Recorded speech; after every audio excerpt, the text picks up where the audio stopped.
Bienvenidos. Soy el escritor de las sombras y a continuación narraré la siguiente historia llamada El jinete diabólico. En el corazón de un valle reseco donde los caminos morían en polvo, se alzaba el olvidado pueblo de San Lucio. Las casas de adobe temblaban con el viento, las puertas crujían como viejos huesos, y los ancianos hablaban con temor de la figura que regresaba cada cierta generación. El jinete negro. Se decía que, en noches sin luna, cuando el aire se volvía denso y ni los perros aullaban, podía oírse el trote hueco de un caballo que no pisaba este mundo. Aquellos lo suficientemente valientes, o lo bastante desesperados, para salir y mirar de frente su jinete, obtenían la oportunidad de pactar con el jinete a cambio de un deseo. San Lucio era un pueblo sin tiempo. En sus calles polvorientas, la vida pasaba con lentitud. Los días parecían calcados unos de otros. El calor era seco, los grillos cantaban hasta el amanecer y los relojes marcaban las horas con retraso, como si también se resistieran a envejecer. Allí, en una casa de adobe blanco con tejas color ladrillo, vivía Mateo Ríos, un hombre de rostro sereno, manos fuertes y voz profunda, que desde los 20 años se había forjado con el campo. Nunca soñó con lujos, solo con estabilidad.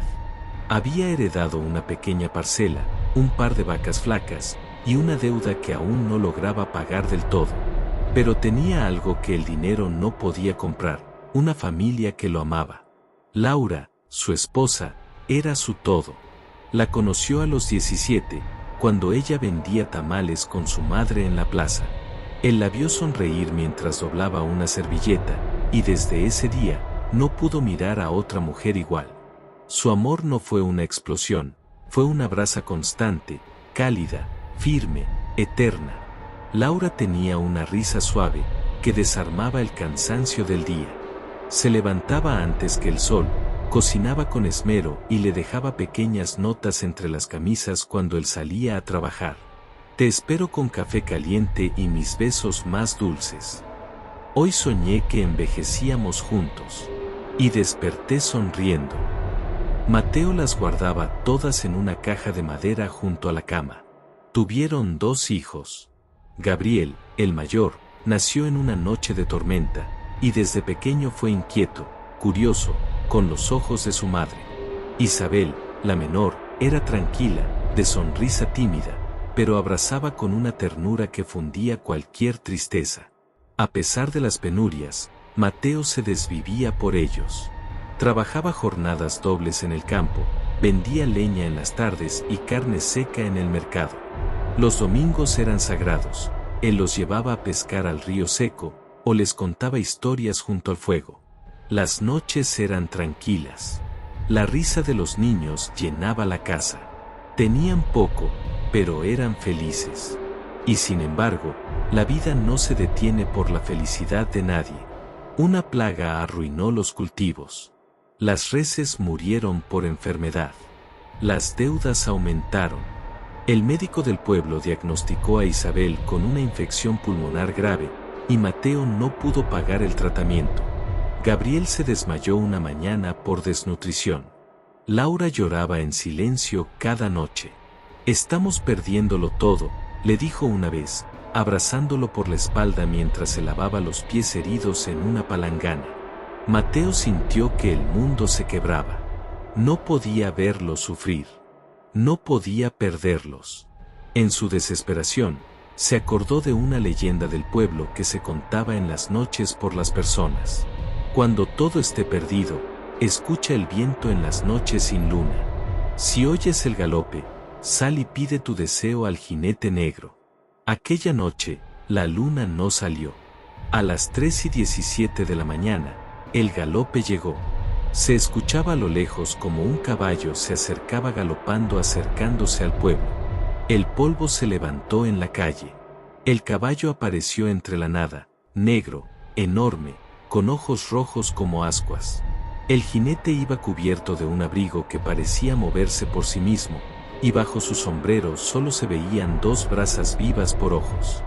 Y el jinete, viendo a Mateo mirándolo en medio de la calle del pueblo, se acercó lentamente a este. Mateo, quien estaba aterrado, pero su decisión era fuerte y le dio la valentía necesaria. El jinete se detuvo justo frente a Mateo y le observó. El enorme caballo negro relinchó de una forma espeluznante, haciendo que Mateo temblara de terror. Sin embargo, este alzó la mirada al jinete y le dijo: «Quiero que mi familia viva sin carencias. Que tengan salud, riqueza, un futuro. A cambio puedes regresar por mi alma en 10 años». El jinete inclinó la cabeza, dando a entender que el trato era aceptado, y a continuación, con una voz de ultratumba que es capaz de sacudir tu propia alma, le dijo a Mateo: «Hecho. En 10 años, volveré a reclamar tu alma. Tú sabrás que vendré ese día. Debes estar en este mismo lugar a esta misma hora. Si fallas, me llevaré a cambio a un ser querido cada vez que falles. Hasta la última vez no lo aceptaré más e iré por ti a donde quiera que estés». Y después se marchó cabalgando en la calle del pueblo hasta que desapareció en la penumbra. Sin embargo, Mateo había olvidado la otra parte de la leyenda que la mayoría no conocía, pues el jinete usaría su poder para impedir que su víctima cumpla el pacto hasta el final para recaudar más almas. Al día siguiente, todo cambió. El banco canceló la deuda por un error administrativo. Un ingeniero de paso encontró oro bajo la tierra donde Mateo pensaba sembrar. Empresas extranjeras le ofrecieron contratos. Mateo se volvió rico en menos de un año. No solo tenía tierras y ganado, tenía respeto, poder, un apellido que resonaba. Construyó una nueva casa de 2 pisos, con jardín y piscina. Enviaron a Gabriel a estudiar al extranjero. Isabel, sana, aprendía piano y quería ser escritora. Laura vestía con elegancia, pero no perdió su calidez. Cada mañana lo despertaba con la misma nota de siempre. Hoy soñé que envejecíamos juntos, y desperté sonriendo. Mateo creyó que Dios lo había escuchado. Pero Dios no tenía nada que ver. El tiempo, como las deudas impagas, siempre vuelve. 10 años pasaron desde aquella noche. Mateo ya no era el campesino de rostro curtido por el sol, sino un hombre con trajes a la medida, manos suaves y una barba bien cuidada. Su casa, ahora con ventanales amplios y muebles importados, parecía un sueño cumplido. Un día de enero, Gabriel regresó. Tenía 28 años, un doctorado en ingeniería, y una sonrisa que aún recordaba al niño que corría entre el maíz. Había estado en Alemania, luego en Canadá, y finalmente decidió volver a San Lucio para descansar del ruido del mundo. Laura lo abrazó como si el tiempo se deshiciera. Mateo, por primera vez en semanas, sonrió de verdad. Esa noche, cenaron los 3 juntos. Rieron, brindaron, hablaron de recuerdos. Laura trajo las viejas notas guardadas en la caja, y Gabriel las leyó en voz alta para molestar a su padre. «Te espero con café caliente y mis besos más dulces», gritó divertido. Mateo rió, pero solo por fuera, porque sabía que la fecha había llegado. Habían pasado exactamente 10 años desde aquella noche. El galope volvió. Mateo lo escuchó desde la cama. Se levantó sin respirar. Fue a la ventana. La calle estaba vacía. Solo polvo. Y sin embargo, lo oyó. «Mateo». La voz llegó como un susurro dentro del cráneo. No afuera. No en el aire. En su mente. «Mateo, ven». Mateo quería ir a entregar su alma, pues sabía lo que podría suceder si no lo hacía. Sin embargo, se sentó en la cama, temblando. Laura dormía a su lado. Gabriel, en la habitación de huéspedes. No podía ir. Fue solo un sueño, se dijo. Pero el jinete había venido. Y de alguna forma logró que Mateo no cumpliera su pacto esa noche. Y no se fue con las manos vacías. Al amanecer, Laura gritó. Mateo corrió, aún descalzo. La puerta de la habitación de Gabriel estaba abierta. Lo encontraron en el suelo, boca abajo, con la cara pálida, los ojos abiertos, y una expresión de terror tan profunda que parecía que lo hubieran matado del susto. Pero no hubo gritos, ni ruido, ni sangre. El médico del pueblo no pudo explicarlo. Tal vez fue un paro cardíaco súbito, dijo. Mateo no respondió. Se arrodilló junto al cuerpo de su hijo, lo giró con cuidado, y entonces lo vio. En la espalda, marcadas como quemaduras, había 2 líneas negras paralelas, curvadas, como la forma de una espuela metálica, hundidas en la carne, sin sangre, sin explicación. Mateo se desmayó ahí mismo. Laura no entendía. Nadie entendía. El velorio fue breve. Mateo no quiso flores, ni cantos, ni oraciones. Enterró a su hijo con sus propias manos, y luego mandó cerrar todas las cortinas de la casa.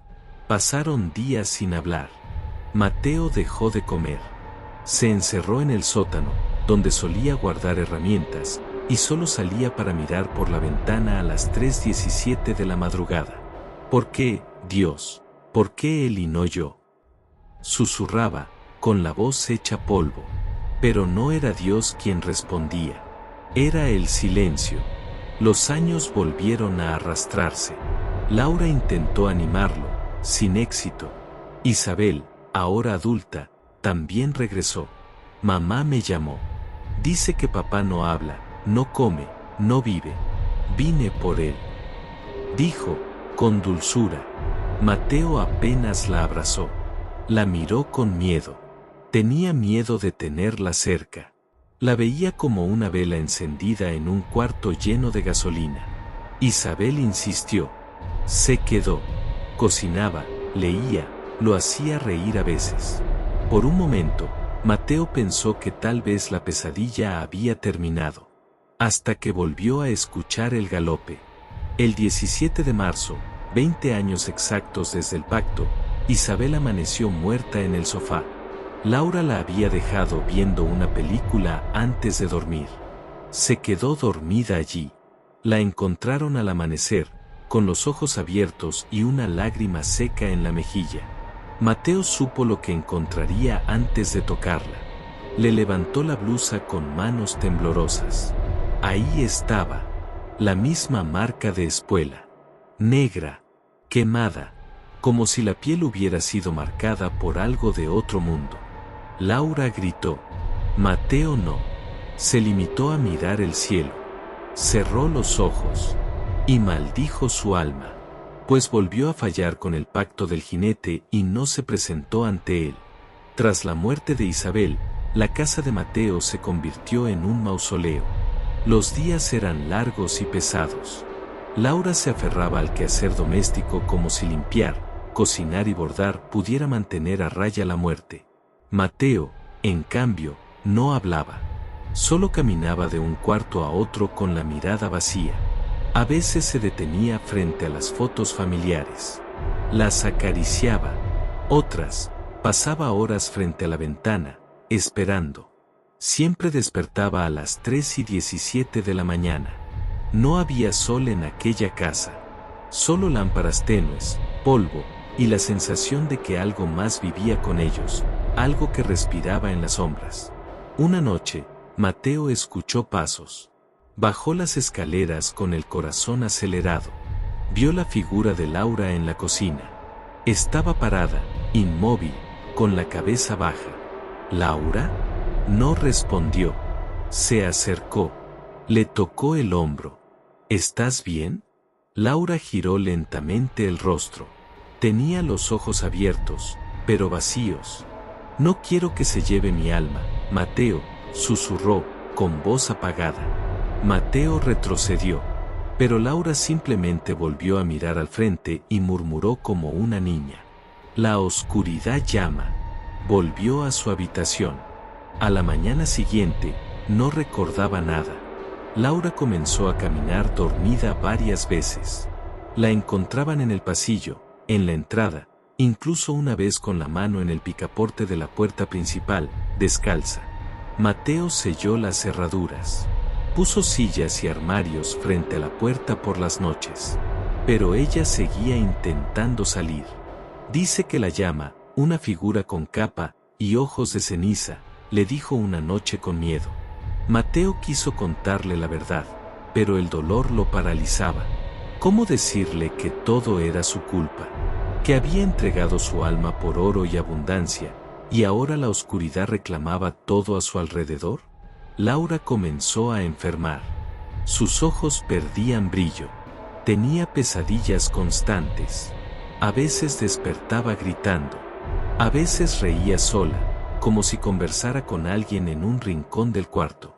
Y en las paredes de la casa, en las esquinas más húmedas y viejas, comenzaron a aparecer manchas negras, como hollín de fuego seco. Mateo las limpiaba, pero volvían. Esa madrugada no hubo viento, ni grillos, solo un silencio inmenso. Mateo no dormía. Sabía que era la noche y estaba dispuesto a entregarse al jinete, pero algo lo detenía para no presentarse ante él, una fuerza misteriosa.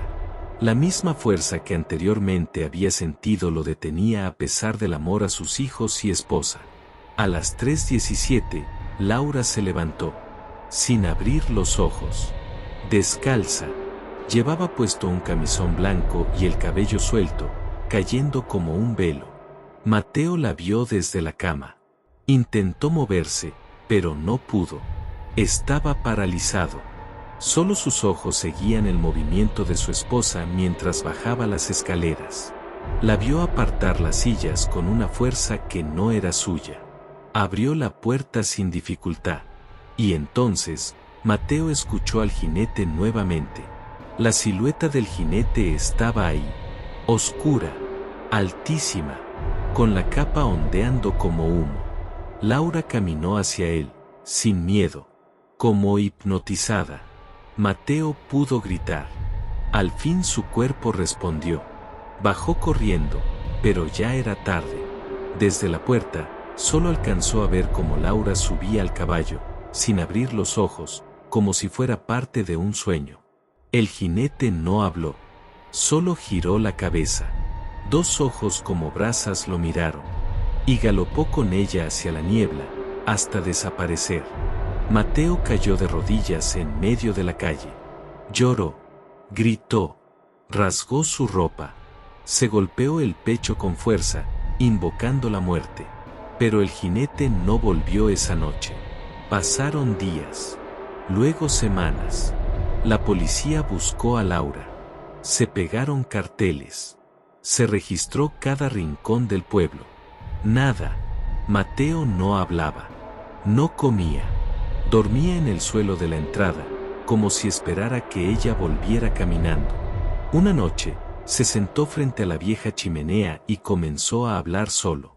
Le pidió perdón a Gabriel, a Isabel, a Laura, a Dios.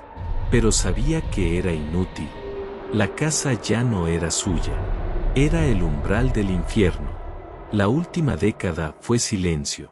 Mateo envejeció como un tronco seco, duro, gris y quebradizo. Ya no tenía sirvientes ni amigos. Vivía solo, rodeado de retratos cubiertos por sábanas blancas. Dormía con un crucifijo. Bebía solo té. Nunca salía de noche. Cada 17 de octubre, dejaba la puerta abierta. Esperaba, pero el jinete no venía. Hasta esa noche. Eran las 3:17 cuando el sonido ensordecedor de un galope rompió el silencio. Esta vez no fue lejano. No fue una ilusión. Un relincho de caballos se escuchó en su casa haciendo un eco infernal y horrible. Una patada de caballo destrozó la puerta principal. Las maderas volaron. El marco crujió. El jinete entró, montado en su bestia negra, cuyos ojos brillaban como carbones. Mateo, de pie en medio del salón, levantó los brazos. «Llévame ya, maldito, llévame». El jinete descendió. Su capa se arrastraba como un manto de sombra líquida. De su cinturón colgaban cadenas negras, oxidadas y llenas de ganchos. Mateo no huyó. No gritó. Solo lloró. El jinete lo miró. «Riqueza por alma. Y tu alma ya ha sido cobrada». Con un gesto, lo encadenó. Las argollas se cerraron solas sobre sus muñecas y tobillos. Mateo cayó al suelo. El jinete lo arrastró por la puerta. Don Salustio, el anciano que vivía frente a la casa, se despertó por los golpes. Miró por la ventana y no vio nada. Pero el viento soplaba raro. Abrió la puerta. Solo escuchó gritos. Gritos humanos. Gritos de dolor. De arrastre. Corrió descalzo a la calle. Y entonces lo vio. El jinete. Montado. Con Mateo encadenado, colgando a su lado, aún vivo, retorciéndose como una bestia atrapada. Salustio gritó. Pero el jinete no se detuvo. Cabalgó con violencia, levantando polvo, haciendo temblar la tierra. Y desapareció entre la oscuridad. Muchas gracias por escuchar esta historia. Soy el escritor de las sombras. Y si te gustó, por favor suscríbete, dale like y comenta.